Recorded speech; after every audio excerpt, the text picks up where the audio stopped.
जय जिनेन्द्र। जय जय जय जिनेन्द्र। आज का क्लास शुरू करते हैं। लास्ट क्लास में संघयन औदारिक शरीर 5 शरीर का टॉपिक चला था।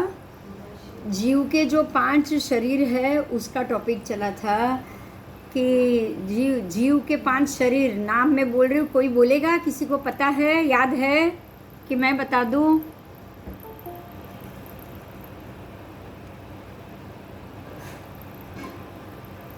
चलो मैं बता देती हूँ। जीव के ये जीव द्रव्य के 5 शरीर थे, ठीक है। जीव द्रव्य के 5 शरीर, उसमें पहला है औदारिक शरीर, दूसरा है वैक्रिय शरीर, फिर तीसरा था आहारक शरीर, जो प्रत्येक जीव तो नहीं बना सकते हैं लेकिन लब्धिवान मनुष्य अवश्य इसको बना सकते हैं, आहारक शरीर। फिर है जो तीर्थंकर परमात्मा की रिद्धि देखने के लिए भी ये बनाते हैं, अपने संशय का निवारण के लिए भी बनाते हैं। उसके बाद है चौथा तेजस शरीर और 5वां है कार्बन शरीर। याद आ गया? ये 5 शरीर थे, जीव के शरीर थे। किसके थे?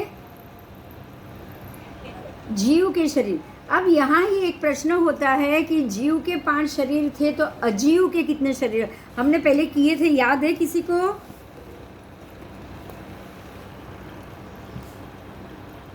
जीव के 5 शरीर, ऐसे अजीव के भी 5 शरीर थे। अगर किसी को याद आए तो बताओ। किसी को याद है तो बताओ, नहीं तो फिर मैं बताती हूँ। चलो, याद आया? परिमंडल, फिर गोल, फिर त्रिकोण, चौरस, याद आया?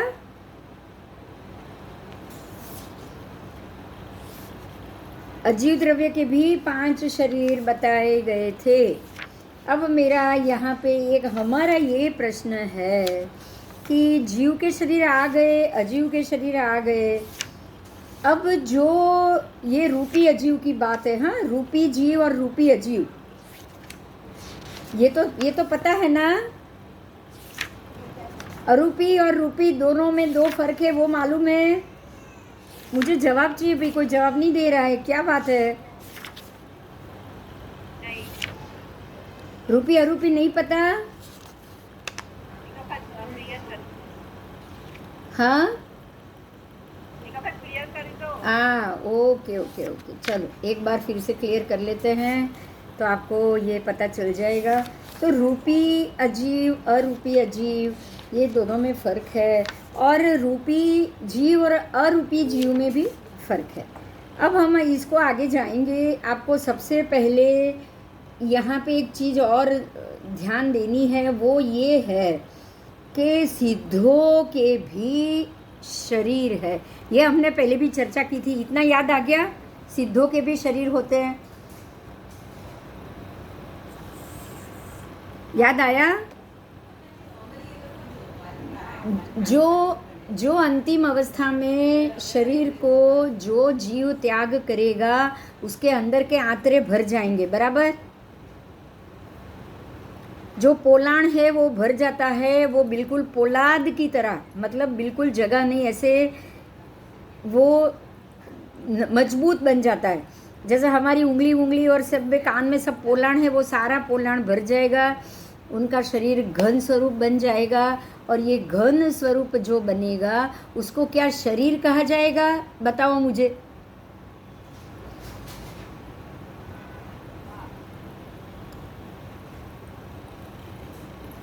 फिर से सोच के बताओ। शरीर होगा तो खत्म हो जाएगा ना, नाश हो जाएगा ना, शरीर होगा तो? हाँ या ना? हाँ, आकार पर इसको क्या कहेंगे? शरीर तो है ही। देखो, मैं एक गाथा बोल रही हूँ प्रज्ञापना सूत्र की, उसका अर्थ सुनोगे आपको समझ में आ जाएगा। मैं प्रज्ञापना सूत्र की 238वीं गाथा बोल रही हूँ कि सिद्धो क्या प्रतिहत, क्या प्रतिष्ठित छे, क्या शरीर छोड़ीने क्या जઈને सिद्धि पद ने प्राप्त करे छे। फिर से हिंदी में क्वेश्चन बोल रही हूँ। सिद्धो कहाँ प्रतिहत होते हैं? हम बोलते हैं ना, ते हति प्रतिहत, ते हम मानु कोई नवी करे, जगमा तुम सुरे वाद। प्रथम जिनेश्वर प्रणमियम बोलते हैं कि नहीं बोलते? इसकी एक गाथा है, तेह थी प्रतिहत तेह मानो कोई नवी करे। ध्यान दो, सिद्धो कहाँ प्रतिहत होते हैं?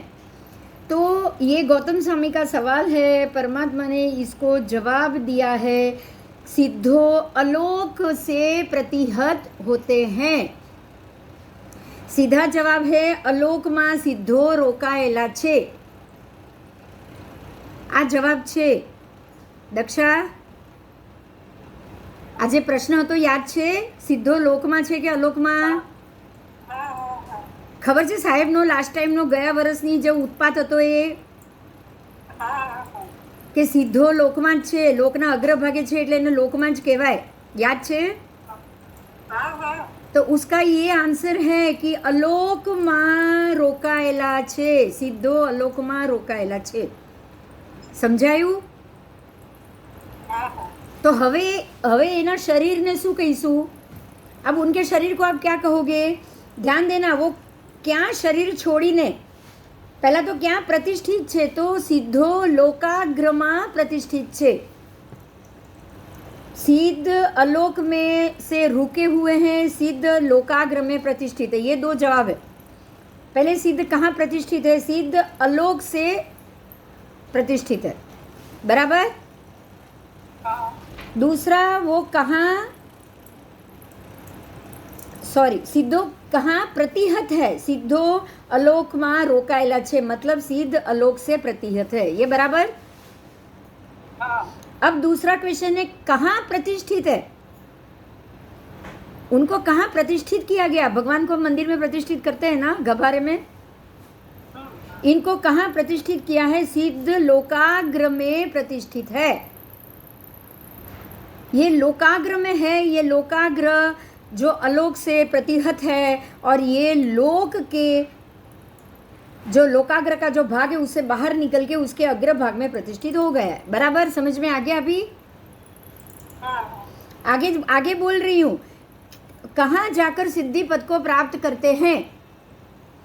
क्या जैने सिद्धि पद ने प्राप्त करे छे? सांभळो, वो यहाँ शरीर का त्याग करके, सुनो, लोक में शरीर का त्याग करके लोकाग्र में जाकर सिद्ध होते हैं। समझायू? समझ में आया? बस अभी एक और क्वेश्चन सुनो सुनो। सिद्ध की अवगाहना क्या है? अवगाहना किसकी कही जाएगी?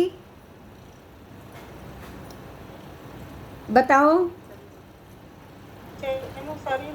શરીરની જ અવગાહના હોય ને, હાઈટ કોની હોય? मतलब शरीर छे ये बात कंफर्म? ध्यान देना, ये इनको शरीर नहीं बोला है, इनका कुछ और नाम है, मगर शरीर छे कंफर्म। सुनो सुनो, लंबा, हाँ, लंबा या छोटा अंतिम भव में जो संस्थान होता है, ध्यान देना, लंबा या छोटा अंतिम भव में जो संस्थान होता है उसका त्रीजा भाग, थर्ड भाग कम कर देने के बाद जो जो बचेगा वो सिद्ध की अवगाहना कही गई है। अब समझ में आया?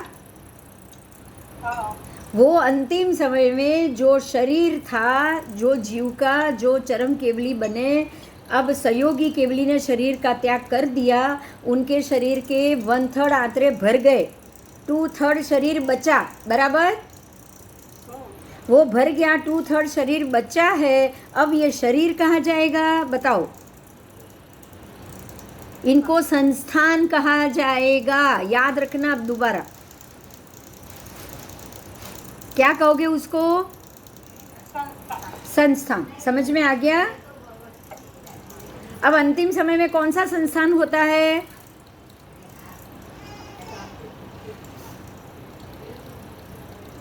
अंतिम समय में जो सबसे समचतुरस्त्र संस्थान वाले ही केवली बनेंगे ना। पहला संस्थान वाले ही केवली बन सकते हैं, बाकी संस्थान वाले नहीं।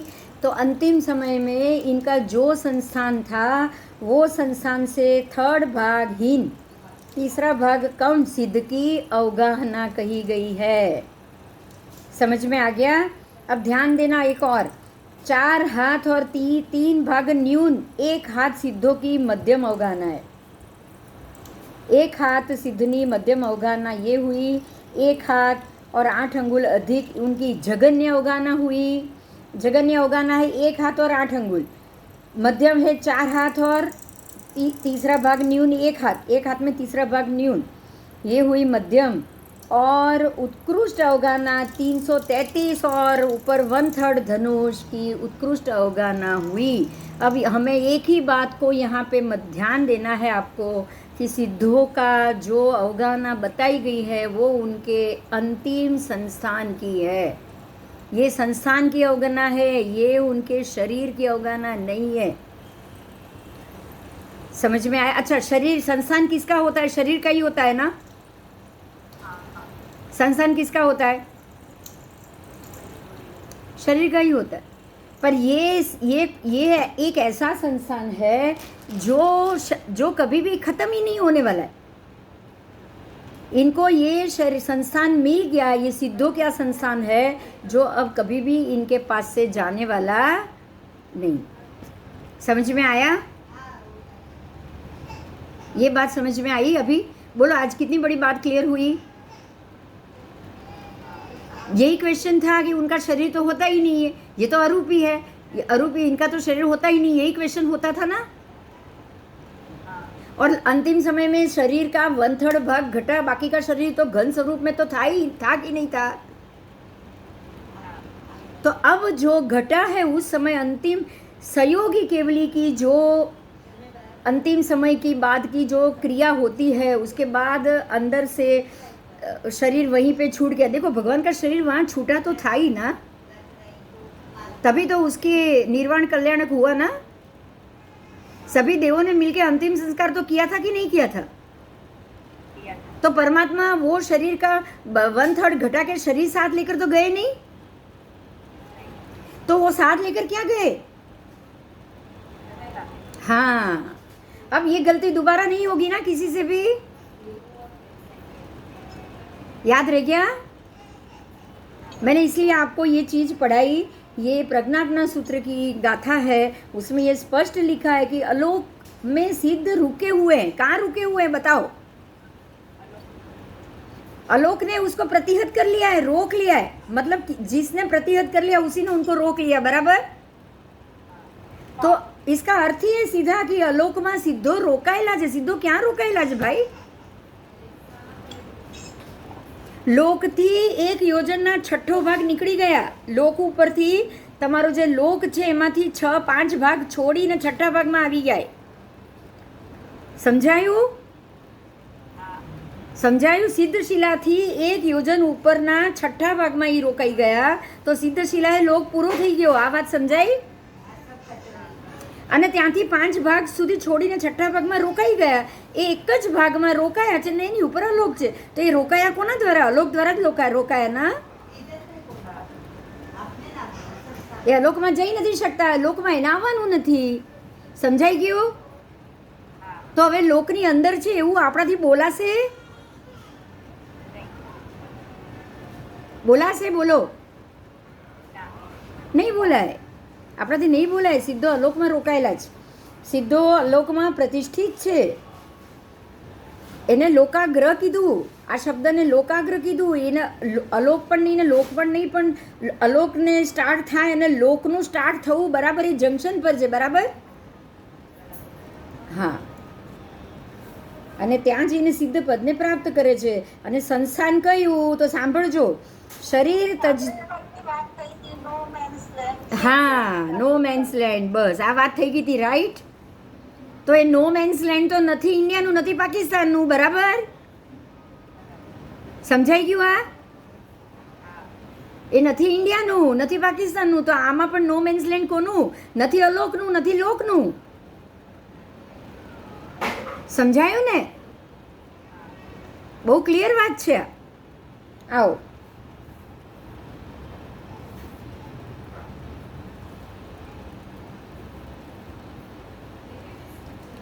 शरीर तजते अंतिम समय में शरीर तजते वक्त आत्म प्रदेश में घन रूप जे संस्थान होता है, जो संस्थान होता है वही संस्थान सिद्ध भगवान को भी होता है। ठीक है, ठीक है। जब भी हमारा जीव अंतिम समय में जब भी शरीर त्यजेगा तो जो आत्मा घन स्वरूप आत्मा का जो संस्थान है वही संस्थान सिद्धों का संस्थान हुआ। ठीक है, ठीक है। तो अब आपको देखो ध्यान में आएगा, जीव के संस्थान अलग, अजीव के संस्थान अलग और सिद्धों का संस्थान अलग। ये क्लियर हो गया? आज हो गया? आओ चलो, अभी मैं आपको हमारे इसी में औदारिक शरीर, हाँ हाँ,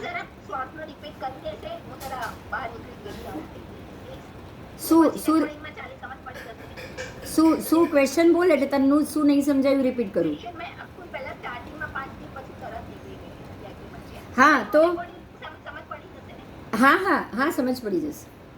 तो यहाँ हम लोगों ने जो लास्ट में हमारे 5 शरीर की चर्चा की, औदारिक शरीर, वैक्रिय शरीर, आहारक, तेजस और कार्मण, ये 5 शरीर जीव को है, बराबर।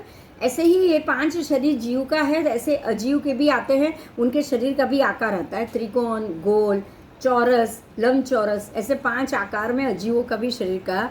अब सिद्ध भगवान के शरीर की बात की है, तो भगवंत का जो शरीर है वो अंतिम समय में तो सारे आत्रे भर देगा और घन स्वरूप बन जाएगा।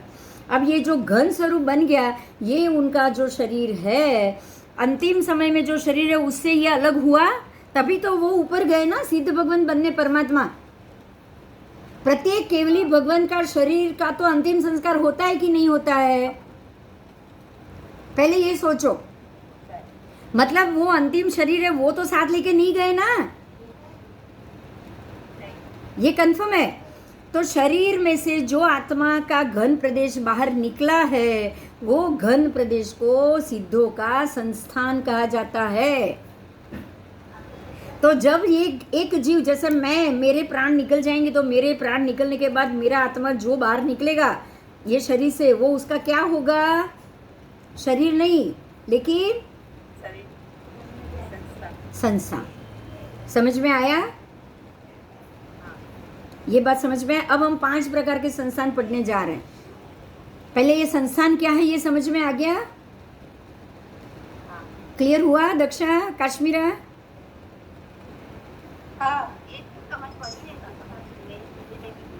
संस्थान क्या है वो समझ में आ गया ना? जैसे ये बिंदु है शरीर में, तब तक बिंदु, ये शरीर आपको दिख रहा है, लेकिन जब ये शरीर में से आत्मा बाहर निकल जाएगा तो आप किसी को दिखेगा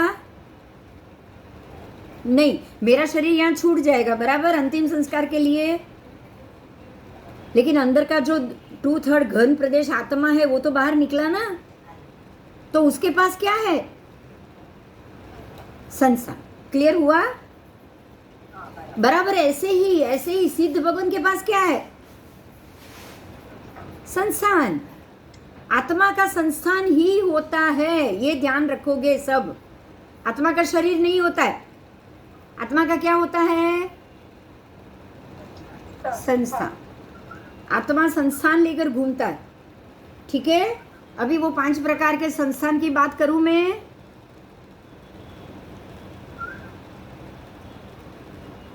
लास्ट टाइम शरीर की बात की थी, पुद्गल शरीर की, पौद्गलिक शरीर, आहारक, उसमें से आत्मा के साथ 3 शरीर होते हैं, बराबर।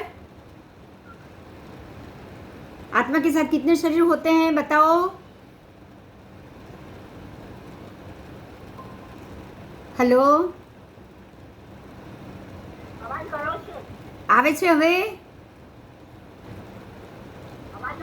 अभी आपने जो शरीर देखे, 5 शरीर, वो सारा जीव के जन्म लेने के बाद, जब वो पर्याप्ति से शरीर पर्याप्ति बांध रहा है उसके बाद बनाता है। ये बात क्लियर हो गई ना? अब जीव अपने साथ 2 शरीर लेकर आया है, कौन सा? तेजस और कार्मण। आप वो जीव 2 शरीर लेकर तो आया है, लेकिन जीव का अपना खुद का क्या है? संस्थान है कि नहीं है? आत्मा का खुद का क्या है? संस्थान है। वो क्लियर हो गया आपको? ये बात क्लियर हुई? आत्मा शरीर नहीं है, आत्मा का अपना संस्थान होता है। अब ये बात ध्यान में आ जाएगी। ये बहुत महत्व का मुद्दा है, उसको क्लियर करो पहले, ठीक है? आत्मा के दो शरीर है अपने साथ, आत्मा के साथ दो शरीर है, वो है वो संसारी जीव के, वो है तेजस और कार्बन। आत्मा शरीर नहीं है, आत्मा एक संस्थान है, उसके साथ तेजस कार्बन दो शरीर है, और बाकी औदारिक वैक्रिय आहारक तीन में से कोई भी एक शरीर वो बांधता है। बराबर बराबर। अगर देव गति में जाएगा तो वैक्रिय बांधेगा, नरक गति में जाएगा तो वैक्रिय बांधेगा। उसके अलावा पृथ्वी का है, अप का है, तेऊ का है, वायु का है, वनस्पति का है, फिर एकेंद्रिय, बेइंद्रिय, एक इंद्रिय तो आ गए, विकलेंद्रिय मतलब बेइंद्रिय तेइंद्रिय, उसके बाद तिर्यंच पंचेंद्रिय, फिर मनुष्य, और इसमें इतने में वो जाएगा तो वो कौन सा बांधेगा? वो औदारिक शरीर बांधेगा, ठीक है?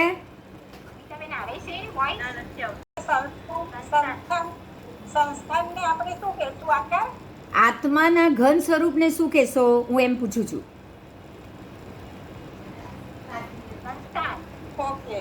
એ તો મેં હા મેં આગમવાદી પાઠ કેમ આપ્યો તમને?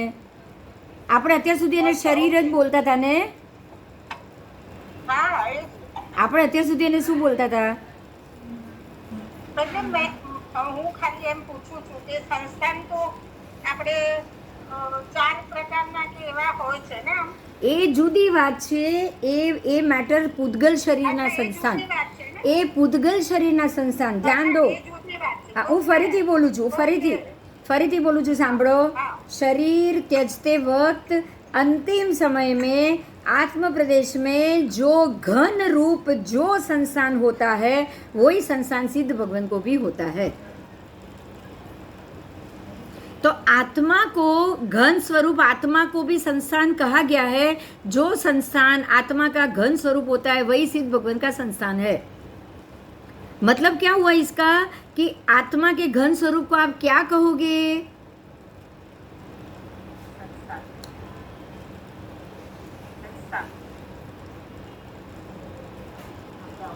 समझ में आ रहा है? शरीर छोड़ो आप, जब भी मैं शरीर छोड़ू, मेरी आत्मा शरीर छोड़ेगी तो शरीर जो बाहर निकलेगा वो तो घन स्वरूप ही बाहर आएगा ना. तो वो जो घन स्वरूप बाहर आया है उसका नाम ही संस्थान है. बस ये बात समझ में आई पहले? मेरे ये शरीर है बिंदु का, ये शरीर आपके सामने बोल रही है, वो उसका पौद्गलिक शरीर है जिसका नाम है औदारिक शरीर, आहारक शरीर, सॉरी मैं भूल, औदारिक शरीर. ये बात समझ में आई? देखो ध्यान दो, मैं पूरा प्रोसेस बोल रही हूँ. जब मैं माँ के गर्भ में मेरा जीव गया, मेरा आत्मा गया, तो तेजस और कार्बन लेके गया था. अब वो तेजस और कार्बन ने वहाँ 48 मिनट में 6 पर्याप्ति का शरीर बनाया. वो 6 पर्याप्ति का शरीर जब जन्म हुआ, उसके बाद बड़ा हुआ, गर्भ में 9 मास के बाद वो बड़ा हुआ, अभी आपके सामने बिंदु बन के बैठा है. बराबर. ये कौन सा शरीर कहोगे? औदारिक शरीर बोलोगे ना? मेरे पास 3 शरीर था, एक था तेजस, एक था कार्बन, और अभी जो बना है वो औदारिक. मेरे अंदर 3 शरीर है ना, है कि नहीं? अब ये 3 शरीर है जिसने औदारिक बनाया, लेकिन जो तेजस और कार्बन लेकर आत्मा घूम रहा था, जो ये शरीर के अंदर जिसने ये गर्भ में प्रवेश करके अपना शरीर बनाया, औदारिक शरीर तो बाद में बना, वो तेजस कार्बन शरीर उसके साथ था, लेकिन आत्मा क्या था? एक घन स्वरूप था ना? ये बताओ पहले. आत्मा एक घन स्वरूप था, वो उसको क्या बोलोगे? उसको संस्थान बोलोगे. क्या बोलोगे? अब समझ में आया दक्षा? हाँ. जो आत्मा ने मेरे शरीर में माँ के गर्भ में प्रवेश किया, मेरी माँ के गर्भ में प्रवेश किया, और माता पिता के वीर्य का आहार करके उसने औदारिक शरीर बनाना शुरू किया. ध्यान दो, वो आत्मा तेजस कार्बन लेकर आया था और औदारिक बनाना शुरू किया। अब औदारिक उसने बनाना शुरू किया, तेजस कार्बन वो साथ लेकर आया उसके ऊपर, लेकिन वो खुद क्या है? आत्मा खुद क्या है? एक घन स्वरूप है ना। वो घन स्वरूप जो है उसको आत्मा का संस्थान कहना है। ठीक है, ठीक है। और जैसे ही ये शरीर अब यहाँ से छोड़ के दूसरे भव में जाएगा तो भी वो घन स्वरूप उसके साथ जाएगा। ये 5 काय ने 5 काय 5 काय 5 काय वो पौद्गलिक शरीर, वो आहारक औदारिक शरीर है। आत्मा ना गणाय जो आत्मा जो शरीर बनाता है वो नहीं है, ये पौद्गलिक शरीर है। वो बनाने की बात यहाँ नहीं है। बनाने वाला कौन है? बनाने वाला कौन है ये बताओ। बनाने वाला तो कोई शरीर नहीं है ना। एक शरीर दूसरा शरीर तो बनाएगा नहीं। आत्मा है। बनाने वाला आत्मा है, तो आत्मा घन स्वरूप संस्थान है। अब ये समझ में आया अभी? आत्मा एक घन स्वरूप है, उसका घन स्वरूप संस्थान है, और जो संस्थान लेकर आया है उस हिसाब से वो यहाँ बनाएगा। लेकिन वो जब सिद्ध भी बन जाएगा ना तो एक संस्थान ही है ना वहाँ भी। वो जब छोड़ के ये लोक छोड़ के 14 राजलोक छोड़ के जो केवली बन गया है, जो मुक्त हो गया है, मुक्तात्मा हो गया, अब जीवात्मा से वो मुक्तात्मा बन गया, तो वो जाकर सिद्ध क्षेत्र में जाकर बैठा है, तो वो क्या लेकर गया? संस्थान। वो संस्थान लेकर गया। वो अपना खुद, उसका नाम ही, वो खुद ही संस्थान है। वो संस्थान बन के चला गया। अब उसको वापस यहाँ नया शरीर बनाने की झंझट से वो बाहर आ गया। ये क्लियर हुआ? तेजस कार्बन शरीर वहाँ पे नहीं लेके जा, सब छूट गया। अब उसका तेजस कार्बन भी खत्म हो गया, तभी तो वो छूटा है। औदारिक तो छूटा, वो अंतिम भाव में तेजस कर्म का पूरा शरीर, सारा का सारा कर्म उसने खत्म कर लिया। तो अब तेजस भी खत्म, कार्बन भी खत्म। खत्म कि नहीं? खत्म हुआ कि नहीं? और अब वो क्या लेकर गया? वो घन स्वरूप में अपने साथ क्या लेकर गया? संस्थान। ठीक है, तो सिद्धों के भी संस्थान है, उसकी भी अवगाहना है। ये बात क्लियर हो गई? अब सिद्धों की अवगाहना सिद्धों के शरीर की नहीं है, लेकिन सिद्धों के संस्थान की अवगाहना है। ये बात ही मुझे क्लियर करनी थी। ये क्लियर हुई? पहले बोलो। हाँ, जैसे मेरे शरीर की अवगाहना 5 फुट है, तो सिद्ध भगवान की अवगाहना 5 फुट से 1/3 घट गई, पर क्या वो शरीर की अवगाहना है? नहीं, वो उनके संस्थान की अवगाहना है। बराबर? बराबर। चलो, अब यहाँ शरीर की बात करी है। हर एक का आत्मा कितने शरीर बनाता है? जैसे कि पृथ्वी का है, पृथ्वी काय में जो जीव जाएगा कितने शरीर के साथ जाएगा? तो औदारिक, तेजस, कार्बन 3 शरीर साथ में होता है। बराबर? फिर दूसरा अपकाय। अपकाय के शरीर के पास कितना शरीर होता है? अपकाय के जीव, अपकाय के आत्मा के पास कितना शरीर? औदारिक, तेजस, कार्बन। अब मैं पूछूंगी आपको, बोलो तेउके के पास कितना होता है? 3 औदारिक तेजस कार्बन। और औदारिक, तेजस, कार्बन वो 3 ही लेके जाएगा ना। औदारिक शरीर तो उसने बनाया और तेजस कार्बन साथ में लेके गया। समझा है? समझ में आया? ये 3 तो साथ में ही आएंगे, तेजस कार्बन तो साथ में ही जाएगा। अब वायु काय के पास, वायु काय के पास 3 औदारिक, तेजस, कार्बन तो है ही, लेकिन वायु काय के पास एक और है, वैक्रिय शरीर। कैसा है? वैक्रिय क्यों? क्योंकि कभी वायु कम वाता है और कभी बहुत ज्यादा वाता है। ऐसा भी होता है ना। आप वंटोल, हाँ, वंटोल, भमरी, ये सब जब उड़ती है, जब ज्यादा प्रमाण में उड़ती है, तो ये उसका वैक्रिय शरीर उसने बनाया। हाँ। अब वनस्पति काय, वनस्पति काय के पास कितने? 3 ही, औदारिक, तेजस और कार्बन। अब आओ बेइंद्रिय। अब ये तो खत्म हो गया, एक इंद्रिय खत्म हो गया। बेइंद्रिय के पास कितने हैं? 3 ही, औदारिक, तेजस, कार्बन, बस। अब आए तेंद्रिय। तेय इंद्रिय के पास भी यही तीन तेय इंद्रिय में भी औदारिक, तेजस और कार्मण। हाँ, अब आए चौरिंद्रिय। चौरिंद्रिय के पास कितने? तीन, औदारिक, तेजस, कार्मण। अब आया पंचेंद्रिय में तिर्यंच पंचेंद्रिय, उनके पास कितने शरीर?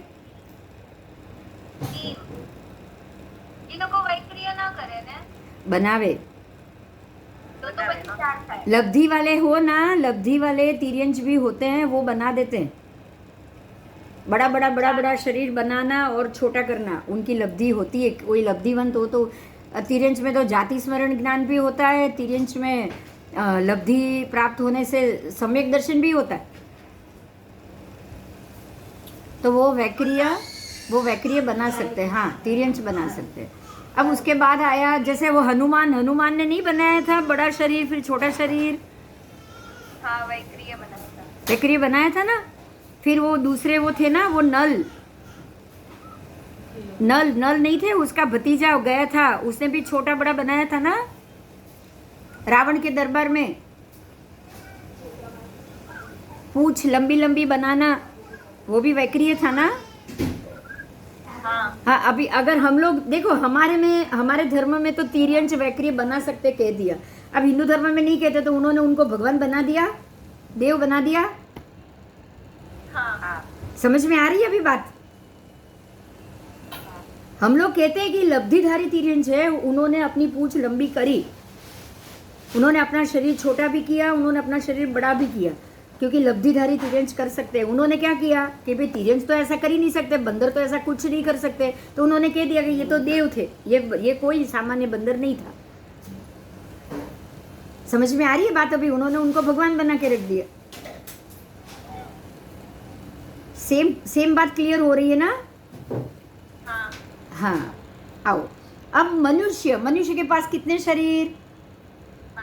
पांचों के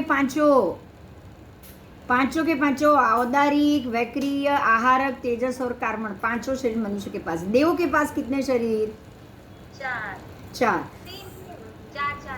चार नहीं, तीन ही।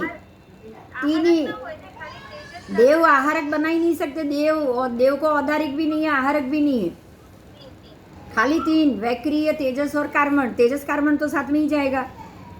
और नरक गति में नारकी को कितने शरीर? तेजस, कार्मण और वैक्रिय। और सिद्ध गति में सिद्धों को कितना शरीर?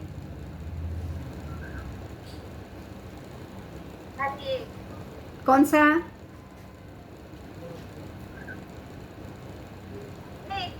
हाँ, तो पांच में से बोलो कौन सा? बोलो, औदारिक है? हाँ या ना? औहारिक नहीं, हाँ, औदारिक नहीं है, तेजस नहीं है, कार्मण नहीं है, आहारक नहीं है, वैक्रिय नहीं है, तो एक भी शरीर नहीं है। ये बात समझ में आ जानी चाहिए अभी, ठीक है? आत्मा का खुद का घन स्वरूप, आत्मा का घन स्वरूप है, इतना कह सकते हो। आत्मा का घन स्वरूप, अंतिम समय में जो संस्थान था वो संस्थान आत्मा का सिद्ध गति में रहेगा, बराबर? ये भी कह सकते हो, ठीक है? ठीक है, समझ में आया ये टॉपिक? मेरी आवाज आ रही है? પણ અવાજ આવે છે?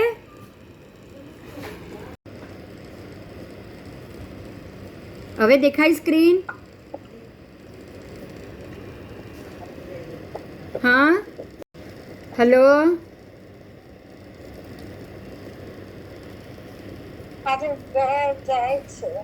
અવાજ આવે છે? आपको मैंने ये स्क्रीन बताई है, उस पर ध्यान दीजिए एक बार। स्क्रीन पे आ जाइए सब। देखिए, उसमें सबसे पहले संस्थान है वो समचतुरत्र संस्थान, बराबर? अब ये संस्थान वाला ही मोक्ष जा सकता है। मतलब जो जीव अभी कर्म उसके घट गए हैं, अंतिम भव है, अंतिम चरम केवली बनने वाला है, वो यही संस्थान आत्मा प्राप्त करेगा। समझ में आया? इसीलिए सिद्ध भगवंत का अगर कोई संस्थान पूछोगे तो कौन सा संस्थान आएगा? समचतुरस्त्र, ये संस्थान के बगैर मोक्ष जा ही नहीं सकते।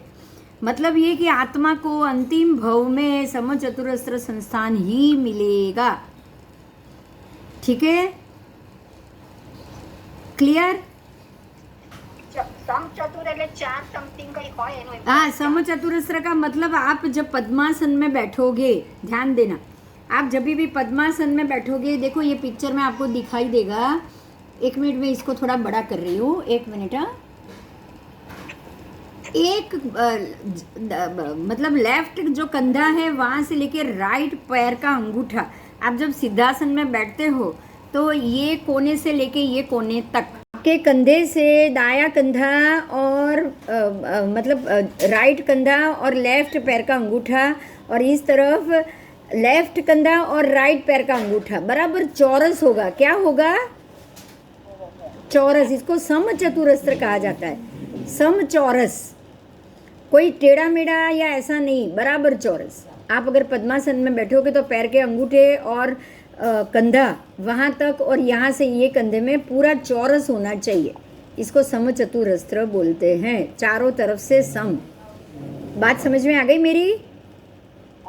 तो उनका शरीर, उनका नाप बिल्कुल मान में होना चाहिए, एक सरीका होना चाहिए, बराबर नाप में होना चाहिए, उसको बोला जाएगा समचतुरस्त्र संस्थान। और जब ये संस्थान लेके आत्मा जन्म लेगा अंतिम भव में, तो वो जरूर ये भव में मोक्ष जाएगा। यही संस्थान में आत्मा का यही संस्थान उसको मोक्ष करा सकता है। बोलो, कोई क्वेश्चन?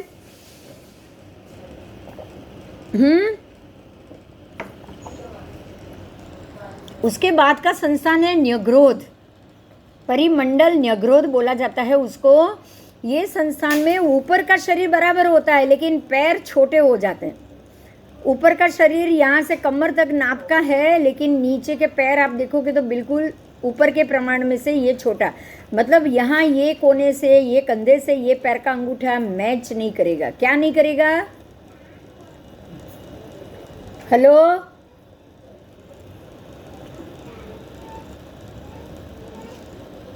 उसके बाद आएगा सादी संस्थान। उसका नाम है न्यग्रोध परिमंडल संस्थान। इसमें आपका ऊपर का शरीर बहुत बड़ा नहीं होता है, अरे बराबर होता है, नीचे का शरीर उसके हिसाब से छोटा होता है, प्रमाण में छोटा होता है। तो ऐसा शरीर वाला जीव वो भव में मोक्ष नहीं जा सकता। ठीक है, ये संस्थान वाला, क्योंकि आत्मा का संस्थान ही आत्मा को मोक्ष कराने में शक्ति देता होता है। अगर आपके आत्मा में शक्ति नहीं है तो आपका मोक्ष कैसे होगा बताओ? अच्छा, ऐसा शरीर भी क्यों होता है? क्योंकि आपके ऊपर कर्म का भार ज़्यादा है। बोलो, होता है कि नहीं होता है? कारण, अगर कर्म का भार कम हो गया तो ही समचतुरस्त्र मिलेगा। ऐसे शरीर में बाकी के न्यग्रोध परिमंडल और दूसरे 5 में से किसी में भी कर्म का भार ज़्यादा मिलेगा ही मिलेगा, बराबर। अब दूसरा है सादी संस्थान। आओ देखो, ये भी सादी है। सादी संस्थान में भी ऐसी शक्ति नहीं होती है। इसका नाम है सादी संस्थान। એક સવાલ છે। हाँ बोलो। સંસ્થાન તો સિદ્ધને જ હોય, રાઈટ? ના, આત્મા ને હોય સંસ્થાન। સાંભળ, સંસ્થાન અમને સંસ્થાન છે તો પછી સિદ્ધ જ છે ને, તો કેમ ના થાય? કેવી રીતે? અરે ભાઈ સાંભળ, હવે પેલા સંસ્થાન 5 શીખી જા, પછી તારો જવાબ આપું। ઓકે, આ 5 पूरा થાય ને એટલે जवाब આપું। अब यहाँ वो, हाँ, संस्थान के 5 प्रकार पहले हम जानेंगे। 6 प्रकार संस्थान, 6 प्रकार के, उसको जान लेंगे पहले। ये सादी संस्थान है, ये संस्थान भी आत्मा को मोक्ष नहीं दिला सकता। तो जो संसारी जीव घूमते हैं उनका ही ऐसा संस्थान होता है। हाँ बोलो। અરે આ જ્યારે ભગવાન મતલબ ત્રીજા ભાવથી આયુષ્ય પછી એનું બંધાય જ નહીં। હું આ પહેલાં આ પૂરું કરું દક્ષા, હમણાં कोई सवाल नहीं। अब इसके बाद आओ वामन संस्थान। तो ये जो वामन संस्थान है, वामन का मतलब ही है छोटा, टूकू शरीर। मतलब सारा उनका मान उन्मान शरीर, कंधा, ये सब टूका प्रमाण में कम होता है। जो समचतुरस्त्र होना चाहिए उसमें सारी चीज़ प्रमाण में कम होती है। उसके बाद आता है कुब्ज संस्थान। कुब्ज संस्थान में काया कुबड़ी होती है। कुबड़ी, कुबड़ी मतलब कहीं से बाहर खून निकली हो, कहीं से कोई हड्डी टेढ़ी हो, इसको कुब्ज कहा जाता है। गुजराती में इसको हम कुबड़ा कहते हैं। कुब्ज होने का मतलब ही ये है कि ये व्यक्ति के अंग उपांग बिल्कुल भी मोक्ष दिलाए ऐसी शरीर में शक्ति नहीं है। और लास्ट वाला है हुंडक संस्थान। देखो यहाँ देखो, अभी हमारा संस्थान हुंडक है, अभी हमारा संस्थान है वो हुंडक है लास्ट, क्योंकि छठे आरे 5वें आरे में हुंडक संस्थान ही होता है। 5वें आरे के जीवों को हुंडक संस्थान ही होता है। तो अभी हमारा ये हुंडक संस्थान है। 5वें 6ठे दोनों आरा में यही संस्थान आएगा। ये संस्थान, आपको पता है कि हमारा शरीर अभी कहीं भी गिरा या कोई उसको हड्डी को 2 टुकड़ा होने में देर नहीं लगती है, बराबर। अगर हम चलते चलते भी गिर गए तो 2 टुकड़ा हो जाएगा। और अगर आप कहीं एक्सीडेंट में कहीं स्कूटर या कहीं गाड़ी से टकरा गए तो मल्टीपल फ्रैक्चर हो जाएंगे आपकी हड्डी में, एक नहीं मल्टीपल। मतलब ये है कि आपके संस्थान बहुत ही अंदर का संस्थान, अंदर की शक्ति है वो बिल्कुल वीक है। अब यहाँ एक चीज़ का ध्यान दो, ये सारा जो संस्थान है 6 के 6 संस्थान हर एक जीव को प्राप्त होता है। हर एक प्रत्येक संसारी जीव को ये 6 में से कोई एक संस्थान प्राप्त होगा। अब हुंडक है या कुब्ज है या वामन है या सादी है या न्यग्रोध है, ये सारे जो 5 संस्थान है वो जीव जो परंपरा में भटकने वाला है उसको प्राप्त होता है। इसके कर्म की परंपरा अभी भी चालू है, उसको ये प्राप्त होगा। लेकिन जो जीव को अब ये अंतिम भव है, अब इसको आगे परंपरा नहीं आनी है, दूसरा भव नहीं मिलने वाला है, उसको ही समचतुरस्र प्राप्त होगा। समचतुरस्र संस्थान प्रत्येक परमात्मा को या फिर केवली परमात्मा को या फिर जो भी हमारे ये जो शक्तिशाली शक्ति है, समचतुरस्र में ऐसी शक्ति है कि आप वो भव से मोक्ष जा सकते हो। ऐसा जरूरी नहीं कि ये मोक्ष ही जाएंगे, ये भी ध्यान रखना।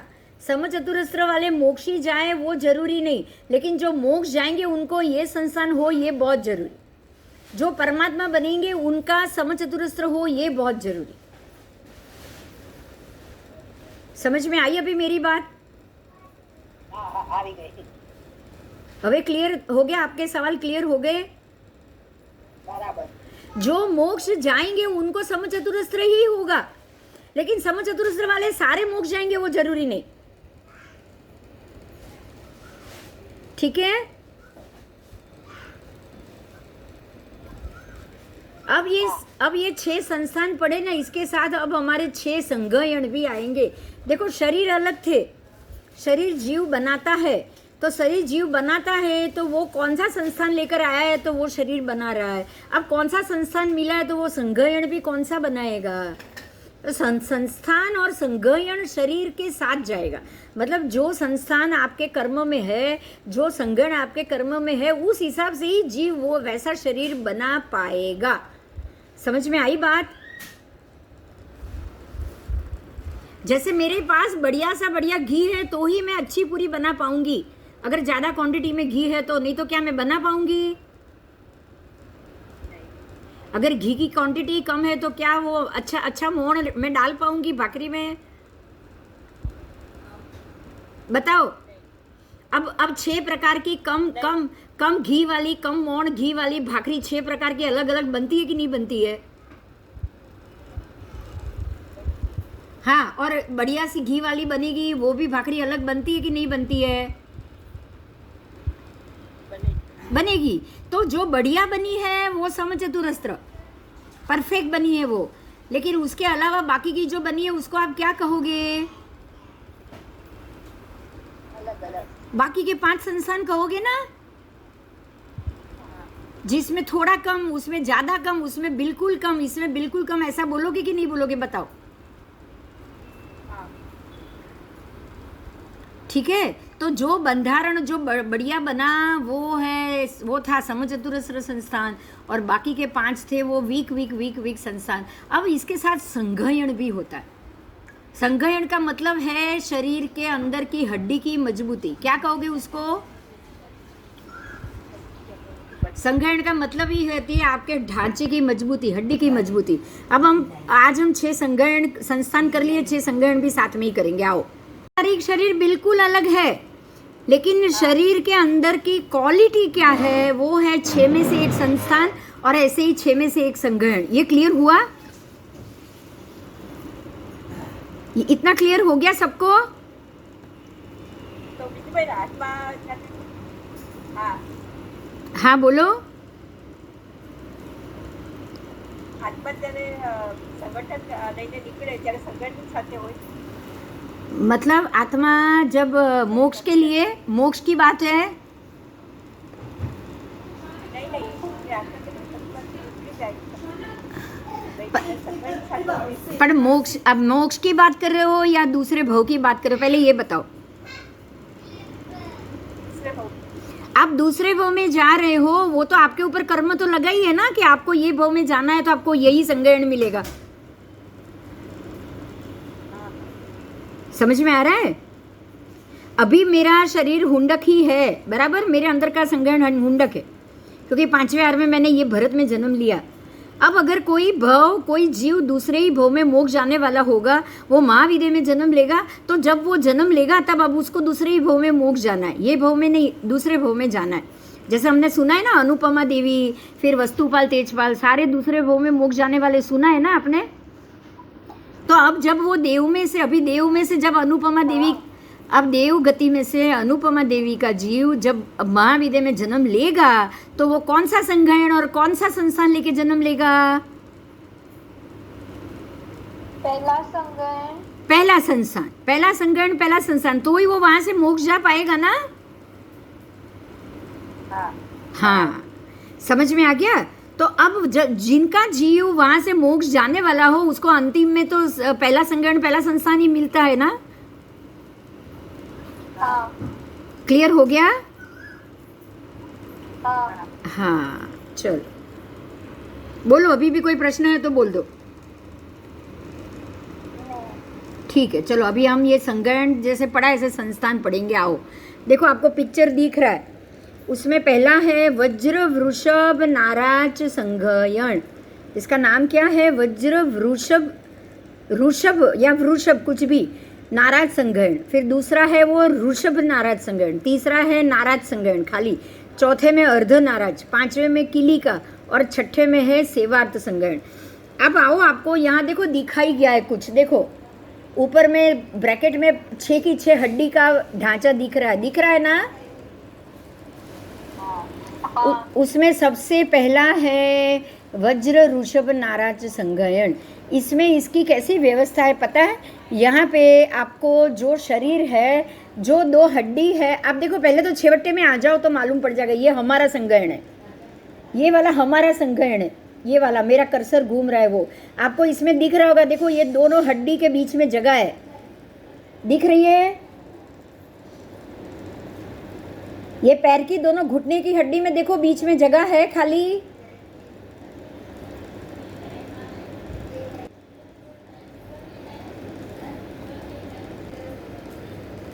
आवाज आ रही है मेरी?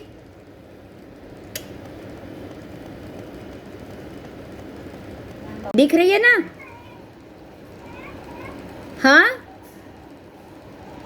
हाँ, तो ये हमारा आज का संग्रहण है। आज अब एक्सरे में आप जब जाओगे, एक्सरे लोगे आपका पैर का, तो आपको ऐसे अलग अलग दोनों हड्डी एक दूसरे से खाली टच की हुई मिलेगी, बराबर बराबर। अब ये हुआ अंतिम संग्रहण, छेवट्टू मतलब सेवार्थ संग्रहण। अभी मैं उससे पहले के संग्रहण में आती हूँ। भगवान ने बोला है कीली का संग्रहण, इससे पहले मतलब इससे थोड़ा मजबूत संग्रहण कैसा था, आज तो हमारा नहीं है, लेकिन पांचवा संग्रहण जो होता है ना, आपको देखो यहाँ देखो ये जॉइंट मिल रहा है, यहाँ कीली लगी हुई मिल रही है। देखो हमारे जैसा घुटना है इसका, हमारा जैसा घुटना नहीं है, खाली 2 हड्डी जुड़ी हुई नहीं है, लेकिन दोनों हड्डी को बराबर जॉइंट करके उस पर कील लगी हुई है। क्या लगा हुआ है? कील। देखो ये हाथ में भी देखो फर्क है, ये हाथ में देखो क्या फर्क है और ये हाथ में देखो क्या फर्क है, दिख रहा है ना फर्क? दिख, हाँ, पसलियां भी इससे ज्यादा है। तो पहले अब छेवट्टे संग्रहण से ये संग्रहण वाला थोड़ा मजबूत हुआ। हाँ, अब आओ तीसरा संगण, उससे भी ज्यादा मजबूत, जिसको अर्धनाराज बोला जाता है। मतलब कि यहाँ हड्डी तो जुड़ी हुई है, उसके ऊपर कील है और उसके ऊपर एक पाटा भी लगा हुआ है। देखो आधा पाटा बांधा हुआ दिख रहा है आपको। अब अभी अभी हमारी हड्डी घिस रही है और ये हड्डी घिसेगी क्या जल्दी? नहीं घिसेगी। तो यहाँ भी हाथ में देखोगे आपको पाटा दिखेगा। ठीक है, अब आओ ये नाराज संगयन में, मतलब ये उससे भी ज़्यादा और मजबूत संगयन। नाराज में भी देखो आपको खाली ये खाली जॉइंट भी थी और इसके ऊपर ऋषभ भी, मतलब डबल मजबूत पाटा भी एकदम मजबूत डबल दोनों तरफ से, 2-3 राउंड वाला। देखो ये मजबूत नहीं है, दिख रहा है आपको मेरा कर्सर पर? ये डबल मजबूत है, दिख रहा है? मतलब ये अर्ध नाराज था, ये नाराज था, ये खाली एक पाटा राउंड मारा था। अब देखो यहाँ डबल पाटा है ना, मजबूत है ये। इसको आप यहाँ ऋषभ नाराज बोला है, ऋषभ नाराज। अब आया ये वज्र वृषभ नाराज। वज्र वृषभ मतलब कि 1 साल तक ये हड्डी को घंटी के बीच में पीसा जाए ना तो भी ये हड्डी टूटे नहीं। समझ में आया? ये संगरण को 2 घंटी के पड़ में हमने देखा था ना, वो जो पहले वज्र वृषभ संगरण मनुष्य को बुलाते हैं और कैसे घंटी में पीलते हैं। 1 साल तक हड्डियाँ टूटेगी नहीं अगर वो 2 घंटी के पड़ के बीच में भी अगर उनको पीसा जाए तो। ऐसा वज्र वृषभ नाराज संगयन, इसमें पाटा भी है, कीली भी है और वज्र समान हड्डी है। बोलो अब ये संगयन वाले हो तभी तो सारे कर्मों को सह सकते कि नहीं, सारी पीड़ा को सह सकते कि नहीं सह सकते? अब समझ में आ रहा है कि चक्रवर्ती ने हेलो, हाँ चक्रवर्ती ने वज्र वृषभ, हाँ उनको भी वज्र वृषभ ही होता है। त्रिषष्टि सला का पुरुष सबको वज्र होता है, वज्र वृषभ। बलदेव वासुदेव सबको वज्र वृषभ ही होता है। और यहाँ तक कि वो जो हमने पढ़े थे ना, जो परमाधामी देव बनते हैं, जो समुद्र के, हाँ समुद्र के वो जो अंडगौलिक नहीं थे, अंडगौलिक मनुष्य, वो भी वज्र वृषभ संगयन वाले। मैंने इसलिए तो पहले बोल दिया कि ये पहला समचतुरस्र और वज्र वृषभ संगयन वाले जरूरी नहीं कि मोक्ष में जाए, लेकिन जो मोक्ष में जाएंगे वो जरूर वज्र वृषभ संगयन और समचतुरस्र संस्थान वाले ही होते हैं। समझ में आई मेरी बात? जरूरी नहीं कि ये सारे मोक्ष में जाए, मनुष्य को भी ये मिलता है, जो 7वीं नारकी में जाते हैं उनको भी ये मिलता है। समझ में आया? लेकिन जरूरी नहीं, लेकिन जो मोक्ष में जाते हैं उनको तो यही होता है। यही तो कारण था कि परमात्मा के शरीर में 1000 हाथी का बल था, चक्रवर्ती के शरीर में 1000 हाथी का बल होता है। 1000 हाथी इकट्ठे हो जाए, उनकी ताकत जितनी इनकी ताकत, तो इनकी हड्डी कितनी मजबूत होगी, समझ सकते हो? हाँ फिर अब ऐसा संगठन और ऐसा संस्थान नहीं है, तभी तो हम लोग नहीं जा सकते। हम लोग क्यों ये कर्म से और उससे लड़ नहीं सकते अभी ये काल में? पंचम आरे और छठे आरे में हम कर्म से नहीं लड़ सकते, हम जंतु का डंक भी नहीं सहन कर सकते।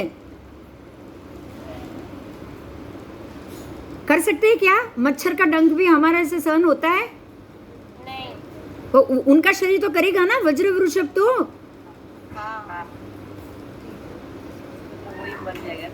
हाँ ये शरीर की शक्ति तो है जो आत्मा को अड़ग टिका के रखती है। अब ध्यान देना, अब एक ही बात पे ध्यान देना, बहुत बड़ी बात है ये। अगर शरीर में शक्ति हो मगर आत्मा के अंदर सम्यक दर्शन, सम्यक ज्ञान ना हो तो क्या होगा? 7वीं नारकी तक जाएगा, बराबर? क्योंकि शक्ति है, कर्म तो उसको करना ही है। तो क्या वो अच्छे कर्म करेगा या बुरा कर्म करेगा? बुरे करेगा। लेकिन अगर ये शक्ति है, समचतुरस्र संस्थान है, वज्र वृषभ संगयन है और आत्मा सम्यक दर्शनी है, तो अब क्या होगा? वो नारकी के दर्द भी सहन कर सकेगा। अब समझ में आ रहा है कि सैनिक राजा का जीव कृष्ण राजा का जीव, रावण का जीव नारकी में दर्द कैसे सहन कर सकते हैं?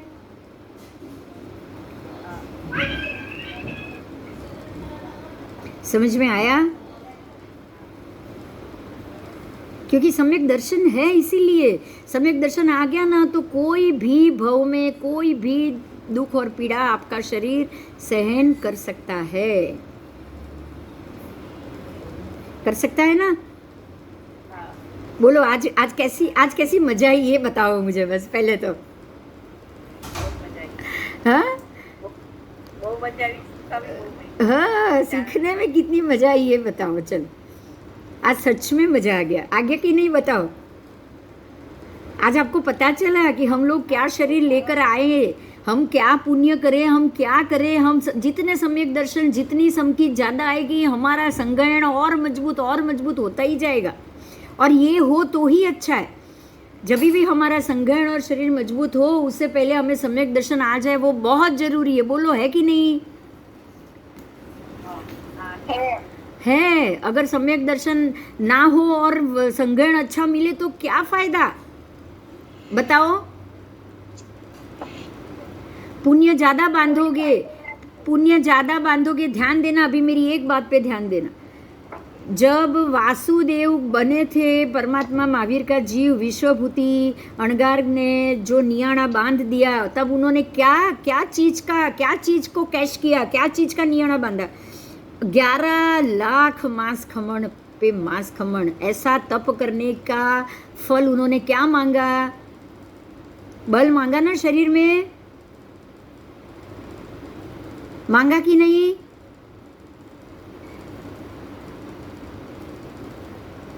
बल मांग लिया। बल मांगने के कारण हुआ क्या? शरीर में बल तो आ गया, शक्ति आ गई, लेकिन क्या तब सम्यक दर्शन था?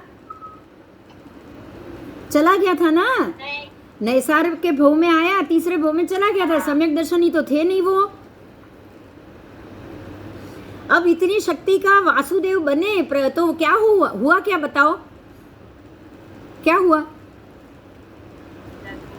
नारकी में गए। हाँ, 7वीं नारकी में गए।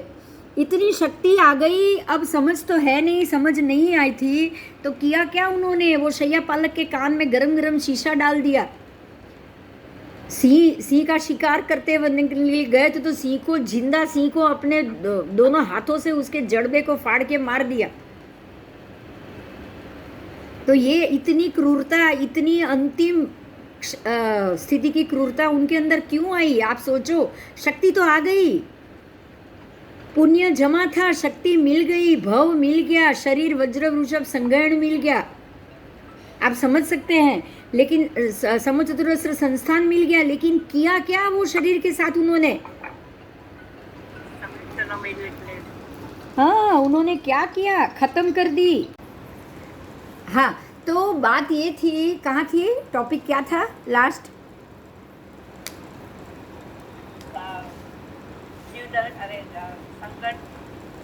संग्रह। हाँ, वासुदेव के भव में उन्होंने संग्रहण भी मजबूत पाया, संस्थान भी मजबूत पाया, लेकिन ध्यान दीजिए, लेकिन सम्यक दर्शन नहीं था और इतने क्रूर कर्म बांध दिए जीव को।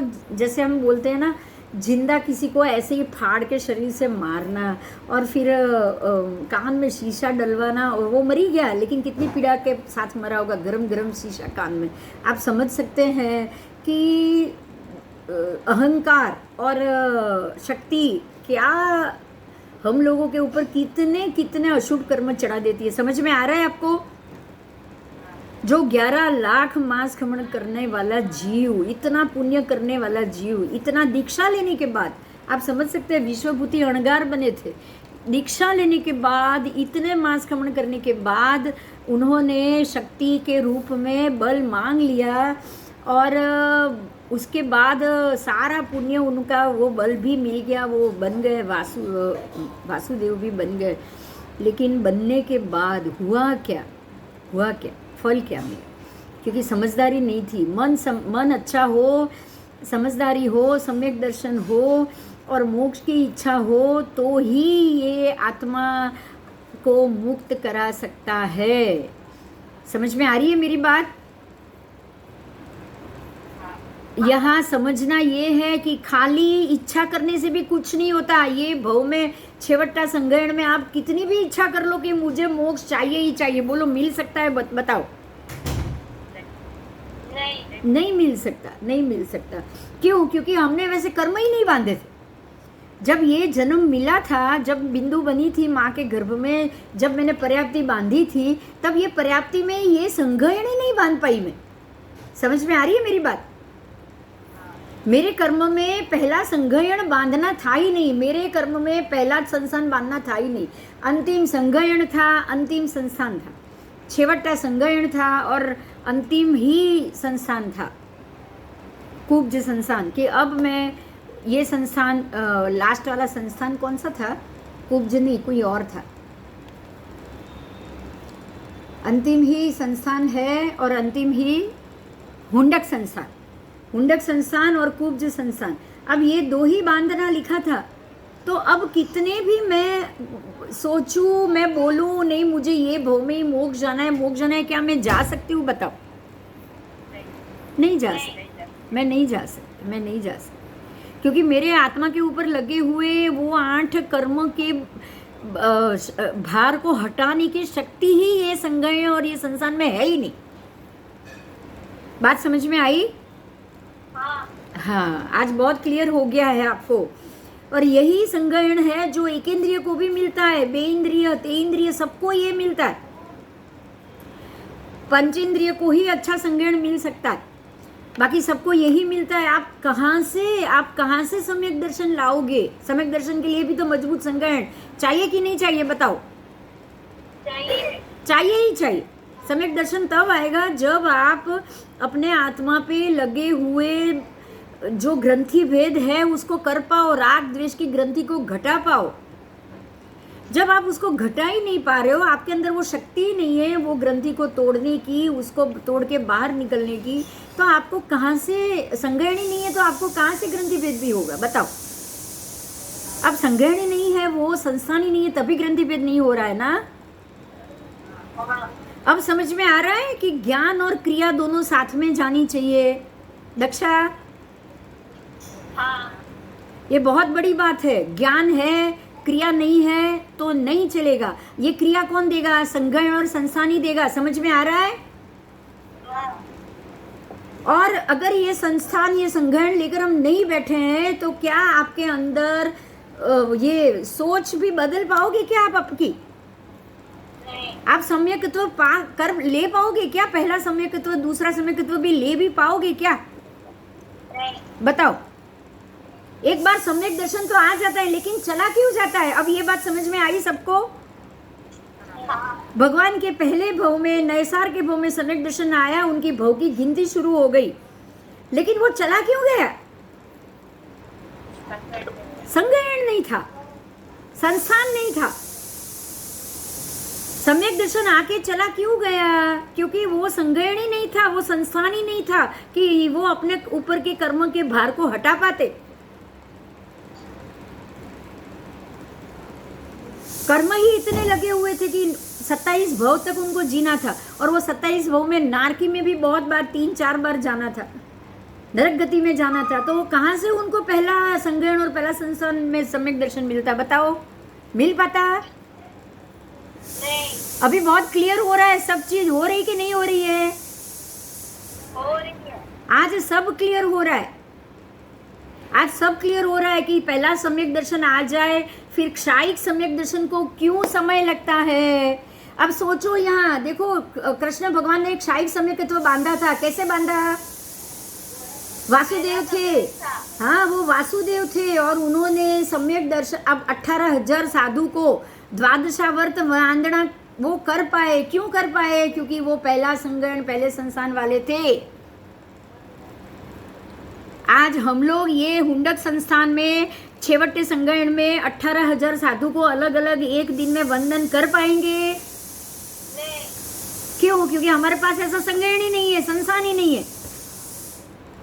उन्होंने किया तो 7 नार की कटी ना, 4 नार की कटी ना उनकी।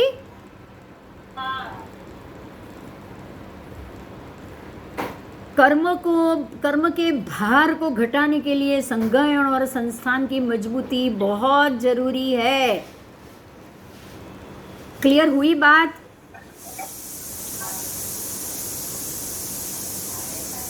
अब आप खाली भाग्य को बढ़िया मानोगे या पुरुषार्थ को भी बढ़िया मानोगे? बिना भाग्य पुरुषार्थ के बगैर भाग्य चलेगा और भाग्य के बगैर पुरुषार्थ चलेगा? तो हमारे लिए भाग्य और पुरुषार्थ दोनों क्या हुआ? भाग्य है सम्यक दर्शन और पुरुषार्थ क्या है? संज्ञान संस्थान शरीर। तीनों है कि नहीं? अच्छा शरीर, औदारिक शरीर, मनुष्य भव चाहिए ना उसके लिए? मनुष्य भव चाहिए कि नहीं? चाहिए। तो मनुष्य भव मिलेगा मतलब औदारिक शरीर चाहिए, समचतुरस्र संस्थान चाहिए और वज्र वृषभ संज्ञान चाहिए। ये तीन भाग्य से मिलेगा तो ही पुरुषार्थ हो पाएगा। बोलो, नहीं तो हो पाएगा? अब आपको क्या तीन चाहिए अगले भव में? गिनती कराओ। पहलो संस्थान, पहલું શરીર, સંગ્રહ અને સમ્યક દર્શન। सम्यक दर्शन અને औदारिक શરીર। औदारिક શરીર મનુષ્ય ભવનું औदारिक શરીર એ તો પહેલું જ જોઈએ। મનુષ્ય ભવનું औदारिक શરીર, પહેલું સંજ્ઞાન, પહેલું સંસ્થાન અને સમ્યક દર્શન, આ ચાર ભેગું થયું તો જ જીવ મોક્ષ, નહીં તો નહીં। સમજાણું? આ ચાર ભાગ્ય છે। એ ભાગ્ય મળ્યું તો જ કર્મનો અષ્ટ કર્મનો ક્ષય એ પુરુષાર્થ છે। તો જ પુરુષાર્થ થાય, નહીં તો ના થાય, નહીં તો ના થાય। એટલે અષ્ટકર્મનો પુરુષાર્થ કરવો છે મારે। સમ્યક દર્શન એ શું છે? એ જ્ઞાન છે, બરાબર? સમ્યક જ્ઞાન, સમ્યક દર્શન અને આ બધું મળવું એ શું છે?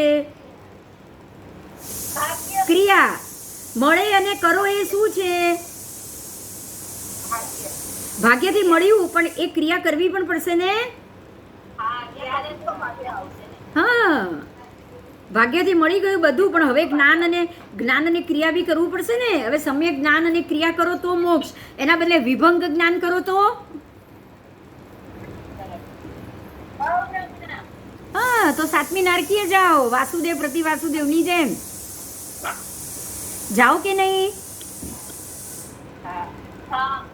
બોલો, આજે બધું ક્લિયર થયું? આજે મને તો ઘણું બધું ક્લિયર થયું। તમને થયું? મને તો બહુ મજા આવી આજે।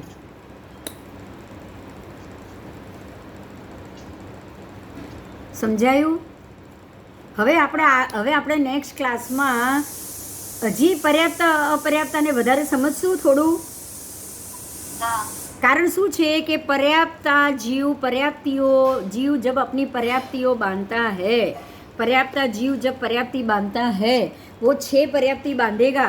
वो 6 पर्याप्ति में औदारिक शरीर मनुष्य बांधेगा, तिर्यंच भी बांधेगा और एकेंद्रिय से लेके पंचेंद्रिय तक सब बांधेंगे। लेकिन सबके सब क्या पर्याप्ति 6 बांध सकते हैं? औदारिक शरीर सब बांध रहे, लेकिन क्या सब पर्याप्ति बांध सकते हैं? उसमें जो नहीं बांध सकता है, श्वास ही नहीं बांध सकता है, वो अपर्याप्ता। एकेंद्रिय, बेंद्रिय, तेंद्रिय के अंदर क्या क्या शक्ति है, अब उसको जानेंगे नेक्स्ट क्लास में। उसको जानेंगे ना अभी आगे। अब जैसे हमारे अंदर की शक्ति आज पता चल गई कि भाई मनुष्य है, तो मनुष्य के अंदर क्या क्या चाहिए? सम्यक दर्शन तो चाहिए ही चाहिए, साथ में क्या चाहिए? औदारिक शरीर चाहिए, पहला संस्थान, पहला संज्ञान, औदारिक शरीर और सम्यक दर्शन, ये 4 होगा तो ही आप सम्यक ज्ञान से पुरुषार्थ करोगे, क्रिया करोगे और आत्मा के अष्ट कर्म का क्षय करवा पाओगे। अब बाकी के जीवों में ये क्यों नहीं हो सकता, अब वो जानेंगे। तो ही मनुष्य भोग की महत्ता समझ में आएगी ना। और मनुष्य भोग की महत्ता समझ में आ गई तो बाकी के जीवों के ऊपर करुणा तो अपने आप आ जाएगी। आज इतना समझ लो कि जो मनुष्य के पास शक्ति है वो अन्य कोई जीव के पास नहीं है। तो अब सारे जीवों की दया करनी है या वहां जाना है? दया करके वहाँ जाना। अरे वहाँ जाना है। हाँ, क्या वो जहाँ बाकी के जीव है वहां जाना है? नहीं, ये लोगों पर दया करवानी है ना अपने तो आप उनकी दया करोगे तो ही उधर नहीं जाओगे। अगर दया नहीं की तो क्या होगा? दया नहीं करेंगे वहां जाना हो जाएगा कि नहीं पता ही नहीं है। तो जीव को तो जन्म लेना ही पड़ेगा, कर्म है तब तक। आपको पता है कि ये योनि में इतनी इतनी योनि में सारे के सारे जो जीव है वो बिल्कुल कैसे हैं? निर्बल है, शक्तिहीन है, वो अपने कर्मों का क्षय नहीं कर सकते। ये मालूम पड़ जाए तो वो योनि में जाने का मन करेगा नहीं। हाँ, तो उनकी दया आएगी, उनकी करुणा आएगी। करुणा कब आएगी? जब उनकी अशक्ति पता चलेगी तब ना। हाँ। तो अब एकेंद्रिय पर्याप्त कौन है, एकेंद्रिय अपर्याप्त कौन है, बेइंद्रिय पर्याप्त कौन, बेइंद्रिय अपर्याप्त कौन है, उसको जरा ज्यादा डिटेल से जानेंगे। हाँ। जानना है कि नहीं जानना है अगले क्लास में? जानना है। हाँ जानना है। आज मैं एक चीज कंप्लीट करूंगी, अभी समय है ना 5-10 मिनट। हाँ। ये संस्थान समझ लिए। देखो सिद्धों का संस्थान मालूम पड़ गया। हाँ। नियमा समचतुरस्र ही रहेगा क्योंकि अंतिम भाव में वही संस्थान था। अंतिम भाव में मोक्ष होने से पहले जो समचतुरस्र वही संस्थान लेके वो गए ना। हाँ। तो मनुष्य का भी 6 प्रकार का संस्थान समझ में आ गया, औदारिक शरीर का भी। अब हमें ये जीव का संस्थान हुआ, अब अजीव का संस्थान भी समझना है कि नहीं? अजीव का भी समझेंगे आज। समझना है। हाँ चलो अजीव के भी समझ लो। अजीव फिर जीव अजीव कौन है उसको देखेंगे। आओ देखो यहाँ आपको दिख रहा है अजीव के 5 संस्थान हाँ। दिख रहा है ना? 5 के नाम मैं बोल रही हूँ। हाँ, समचतुरस्र नहीं नहीं नहीं नहीं, ये 5 अलग नाम है। देखो मैं अभी बोल रही हूँ, सुनो। घूमेगा देखो, अभी ये घूम रहा है, इसका नाम है परिमंडल संस्थान। कर्सर दिख रहा है? हाँ हेलो हेलो मेरी हाँ, परिमंडल संस्थान। हाँ परिमंडल मतलब ऐसे गोल, ऐसे ऐसे परिमंडल मतलब ऐसे लपेटा हुआ। देखो बीच में कुछ नहीं होता है उसमें। मैं बोल रही हूँ उसको सुनो ध्यान से। इसमें बीच में कुछ नहीं होता है और बीच में इसके साथ ये लपेट के खड़ा है पूरा, बीच में जगह छोड़ के। ये अजीव का संस्थान है, इसको परिमंडल संस्थान बोलते हैं। अब ये है वृत्त, ये पूरा का पूरा गोल है, इसमें बीच में भी अजीव ही है। ये पूरा अजीव से भरा हुआ, इसका नाम है वृत्त जो गोल में है। फिर है त्रिकोण, ऐसे त्रिकोण आकार में भी अजीव होते हैं, अजीव द्रव्य। यहाँ वो समचतुरस्र अजीव द्रव्य, और ये आया ये चतुरस्र अजीव, और ये आयत मतलब लंबचौरस। समझ में आ गया? हेलो। हाँ। और ये 5 अजीव द्रव्य मतलब ये धर्मास्तिकाय का, ये इसमें से एक संस्थान, अधर्मास्तिकाय का, फिर आकाशास्तिका, ये सारे इसी संस्थान में है। कैसे संस्थान में? धर्मास्तिका, अधर्मास्तिका, आकाशास्तिका सारे अजीव द्रव्य है, बराबर? सब अजीव द्रव्य है, बराबर? हाँ या ना? ये 5 अजीव द्रव्य है, वो कौन से संस्थान में होंगे? बोलो। परिमंडल, वृत्त, परिमंडल, फिर वृत्त, फिर त्रिकोण, फिर चतुरस्र, फिर आयत मतलब लंबचौरस। समझ में आ गया? ये 5 अजीव के संस्थान। अब आपके पास आज कितने संस्थान आए फिर से याद कराओ। चलो फिर से याद करो। एक तो सिद्धों का संस्थान, सबसे पहले उसको कोई नहीं भूलेगा। सबसे पहला सिद्धों का संस्थान, सिद्ध गति के जीव का संस्थान, उसको कोई नहीं भूलेगा अब लाइफ में। ओके पहले मैं बोल रही हूँ वो बताओ। सिद्धों का संस्थान भूलोगे? नहीं। कौन सा संस्थान? नाम बताओ। समचतुरस्र। समचतुरस्र संस्थान। अब आओ आगे। बाकी के 5 6 के 6 संस्थान, संसारी जीवों के 6 संस्थान कौन से थे? 6 समचतुरस्र संस्थान, हाँ, नाम नहीं याद आए कोई बात नहीं। समचतुरस्र, फिर हुंडक, फिर न्यग्रोध, फिर न्योग्र संस्थान, हाँ आओ, कुब्ज संस्थान, वामन, हुंडक, समचतुरस्र, न्यग्रोध परिमंडल और सादी, ऐसे 6।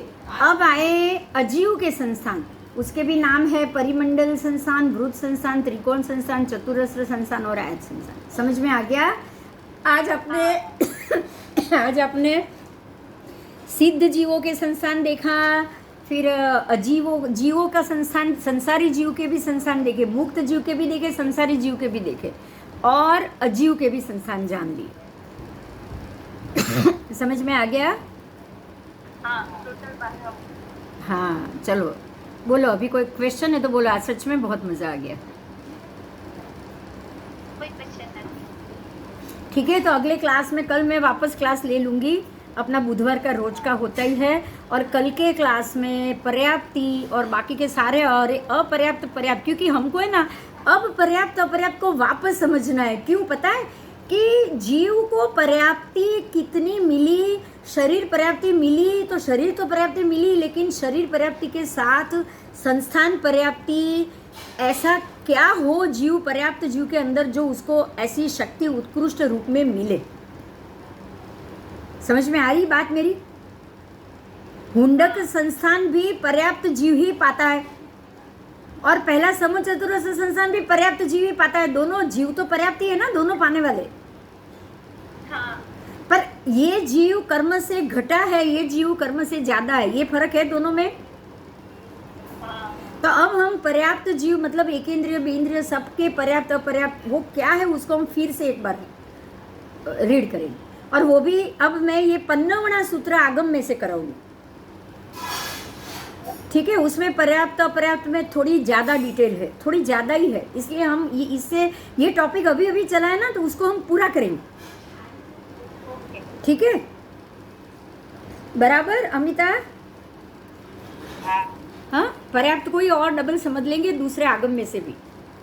ठीक है, तो कल हम यही लेक्चर लेकर आगे जाएंगे, पर्याप्त अपर्याप्त। चलो, जय जिनेन्द्र। जय जय जिनेन्द्र। प्रणाम। प्रणाम प्रणाम, जय जिनेन्द्र।